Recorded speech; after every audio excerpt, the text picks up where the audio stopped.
అసలు హనీకి expiry date ఉంటుందా? మీకు ఒక చిన్న స్టోరీ చెప్తాను. ఈజిప్ట్లో 3000 ఇయర్స్ బ్యాక్ స్టోర్ చేసిన హనీని సైంటిస్టులు ఇప్పుడు దాన్ని తీసి దాని వాల్యూస్ చెక్ చేస్తే ఫ్రెష్గా ఉంది, ఇంకా బెనిఫిట్స్ అనేవి ఇంక్రీజ్ అయ్యాయి అన్నమాట. అలాగే టర్కీలో ఒక ఓల్డ్ మ్యాన్ 50 ఇయర్స్ బ్యాక్ ఆయన పర్చేజ్ చేసిన హనీని ఇప్పుడు అతను లక్షల్లో సేల్ చేస్తున్నాడు. అంటే మీకు అర్థమవుతుంది కదా, హనీ ఎన్ని రోజులు ప్రాపర్గా స్టోర్ చేసుకుంటే అంత బెనిఫిట్స్ అనేవి ఇంక్రీజ్ అవుతాయి అండ్ దాని ఫ్రెష్నెస్ కూడా అలాగే ఉంటుందన్నమాట. నార్మల్గా ఈజిప్టియన్స్ వాళ్ళు మెడిసిన్లో వాడాలి అంటే హనీని 3-4 ఇయర్స్ అండర్ గ్రౌండ్ అంటే మట్టిలో కప్పి పెట్టి సన్లైట్ తగలకుండా హనీని స్టోర్ చేస్తారనమాట.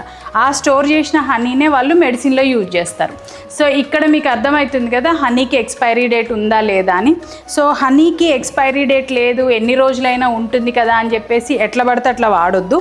మీరు తడి స్పూన్ పెట్టడము, హనీని తీసుకుపోయి ఫ్రిడ్జ్లో పెట్టడము, లేకపోతే ఓపెన్ చేసి ఎయిర్కి ఎక్స్పోజ్ చేసి పెట్టడము, ఇలాంటివి చేస్తే హనీ తొందరగా ఖరాబ్ అవుతుంది. కానీ మీరు అనొచ్చు, ఇక్కడ మీరు ఎందుకు బెస్ట్ బిఫోర్ 24 months వేస్తారు అని చెప్పేసి. సో FSSAI నార్మ్స్ ప్రకారం, గవర్నమెంట్ రూల్స్ ప్రకారం మేము బెస్ట్ బిఫోర్ 24 months అని వెయ్యాలి తప్పకుండా. సో అందుకని మేము మెన్షన్ చేస్తాం. మా హనీ కూడా ఎన్ని రోజులు అంటే అన్ని రోజులు మీరు ప్రాపర్గా స్టోర్ చేసుకుంటే హ్యాపీగా యూజ్ చేసుకోవచ్చు. మా హనీని ఎన్ని రోజులు అంటే అన్ని రోజులు స్టోర్ చేసుకోవచ్చు అని చెప్తున్నాను కదా. ఇంత ధైర్యంగా చెప్తున్నానంటే మా హనీ క్వాలిటీ ఎంత ఉంటుందో మీకు నెక్స్ట్ వీడియోలో చెప్తాను.